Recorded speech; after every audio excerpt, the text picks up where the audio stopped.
अस्सलाम वालेकुम। मेरा नाम राना मोहम्मद सुल्कनैन है। आज मैं जो टॉपिक डिस्कस करने जा रहा हूँ वो है एंथैल्पी चेंज। एंथैल्पी चेंज क्या है? सबसे पहले हम इसकी डेफिनेशन देखते हैं। कहते हैं if the physical and the chemical change take place at constant pressure then the heat change during this process is called enthalpy change. कहते हैं अगर कोई physical and chemical change constant pressure पे हो तो उस दौरान जो हीट चेंज होती है तो वो उसे हम एंथैल्पी चेंज कहते हैं। अगर किसी किस्म की फिजिकल और केमिकल चेंज कांस्टेंट प्रेशर पे हो तो उस फिजिकल और केमिकल चेंज के दौरान जो हीट चेंज होती है उसे हम एंथैल्पी कहते हैं। अब इस एंथैल्पी की कुछ टाइप्स हैं। सबसे पहली टाइप इसकी है molar heat of fusion. Second है मोलर हीट ऑफ वेपराइजेशन, इसे हम डेल्टा एच वी से शो करते हैं। और थर्ड है इसकी मोलर हीट ऑफ सब्लिमेशन, इसे हम डेल्टा एच एस से शो करते हैं। सबसे पहले हम मोलर हीट ऑफ फ्यूजन की बात करते हैं।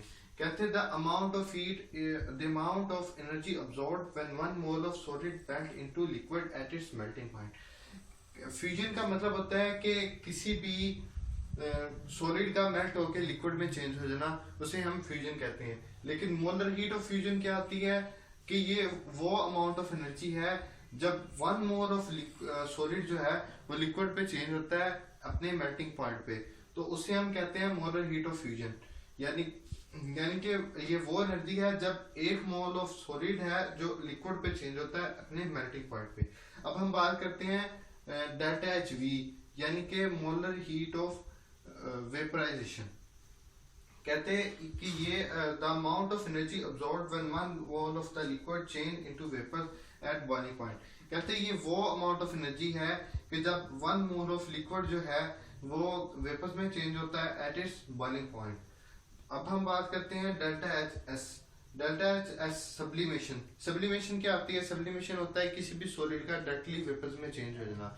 लेकिन delta H V S, delta H S यानी मोलर हीट ऑफ सब्लिमेशन, ये क्या है? कहते हैं the amount of heat absorbed when 1 mole of the solid vaporise to give 1 mole of the vapour. यानी कि अगर 1 मोल सॉलिड वेपराइज हो और वो 1 मोल वेपर्स दे तो उसे हम कहते हैं उस दौरान जो हीट चेंज होती है तो हीट अब्सॉर्ब होती है तो उसे हम कहते हैं मोलर हीट ऑफ सब्लिमेशन। अब हम इनका कुछ कंपैरिजन डिस्कस करते हैं। डेल्टा एच एस यानी molar heat of sublimation, delta H V यानी molar heat of vaporisation, delta H F यानी मोलर हीट ऑफ फ्यूजन। कहते हैं कि सबसे ज्यादा जो होती है वो डेल्टा एच एस होती है, उससे कम जो होती है वो डेल्टा एच वी होती है, उससे कम जो है वो डेल्टा एच एफ है। यानी अगर हम कुछ भी देखें तो डेल्टा एच यानी मोलर हीट ऑफ सब्लिमेशन जो है वो इन सबसे ज्यादा होती है। और उसके बाद जो है वो मोलर हीट ऑफ वेपराइजेशन की बारी आती है, उसके बाद मोलर हीट ऑफ फ्यूजन की बारी आती है। तो इसकी क्या वजह है? डेल्टा एच सब्लिमेशन क्यों ज्यादा होती है? डेल्टा एच सब्लिमेशन इसलिए ज्यादा होती है क्योंकि सब्लिमेशन होती है उस वक्त होती है जब कोई भी सॉलिड वेपर में चेंज होता है। सॉलिड होता है उनके दरमियान इंटरमॉलिक्यूलर फोर्सेस ज्यादा होती हैं, मॉलिक्यूल स्ट्रॉन्ग होते हैं। वो जब डायरेक्टली चेंज होते हैं वेपर्स में तो एक बिग चेंज आती है।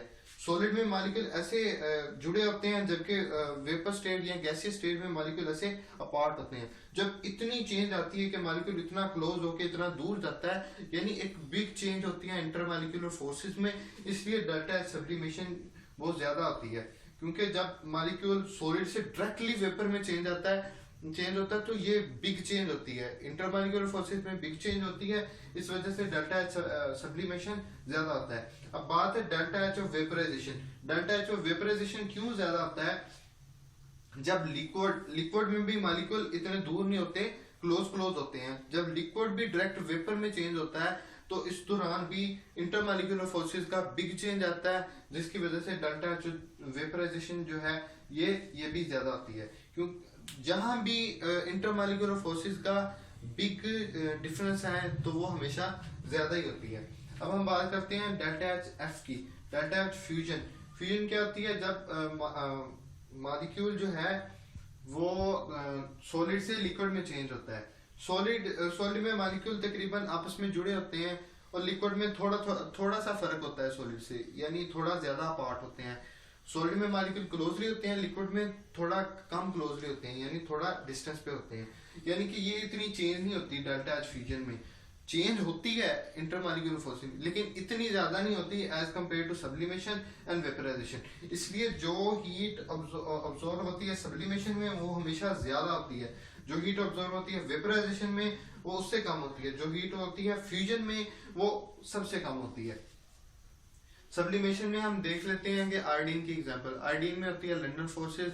आयोडीन में एक तो लंडन फोर्सेस होती हैं, एक सफिशिएंट स्ट्रॉन्ग लंडन फोर्सेस होती हैं, जिसकी वजह से आयोडीन का जो है वो सब्लिमेशन ज्यादा होता है, उसमें साइज ज्यादा होता है आयोडीन का, ऊपर से नीचे आते जाते हैं साइज ज्यादा होता जाता है, पोलराइजेबिलिटी बढ़ती जाती है, जैसे पोलराइजेबिलिटी बढ़ती है लंडन फोर्सेस बढ़ती हैं। इसलिए आयोडीन जो है इसमें सबसे ज्यादा लंडन फोर्सेस स्ट्रॉन्ग होती हैं, इसलिए आयोडीन की हीट ऑफ सब्लिमेशन ज्यादा होती है।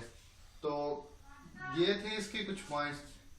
सबसे पहले हमने डिस्कस की इंथाल्पी चेंज। इंथाल्पी चेंज क्या होता है उसकी हमने डेफिनेशन डिस्कस की कि फिजिकल और केमिकल चेंज जो कि कांस्टेंट प्रेशर पे होती है, तो उस दौरान जो हीट चेंज होती है उसे हम इंथाल्पी चेंज कहते हैं। फिर हमने इसकी कुछ टाइप डिस्कस की, molar heat of fusion, molar heat of vaporisation and molar heat of sublimation. फिर हमने इनकी डेफिनेशन डिस्कस की। फिर हम इन तीनों में डिफरेंस देखा कि मोलर हीट ऑफ सब्लिमेशन ज्यादा होती है, मोलर हीट ऑफ वेपराइजेशन उससे कम होती है, and molar heat of fusion सबसे कम होती है। तो फिर हमने इसकी वजह भी देखी, क्योंकि जब सब्लिमेशन होती है तो सॉलिड से डायरेक्ट वेपर में चेंज होते हैं, एक बिग चेंज होता है, और जब वेपराइजेशन होती है तो वेपर में लिक्विड डायरेक्टली वेपर में चेंज होता है। लिक्विड में मॉलिक्यूल तकरीबन इतना दूर नहीं होते, जबकि वेपर में मॉलिक्यूल बहुत ज्यादा दूर होते हैं। फ्यूजन में हमने देखा कि सॉलिड जो लिक्विड में चेंज होता है तो उसमें इतना ज्यादा गैप नहीं आता, इंटरमॉलिक्यूलर फोर्सेस इतना चेंज नहीं होता, तो इस वजह से जो हीट ऑफ फ्यूजन है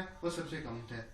ये था हमारा आज का topic enthalpy change types and उसकी molar heat of sublimation, molar heat of vaporization और मोलर हीट ऑफ फ्यूजन। इसमें हमने फर्क भी देखा। Thank you for watching my video. If you like my video then don't forget to subscribe our channel. Thank you.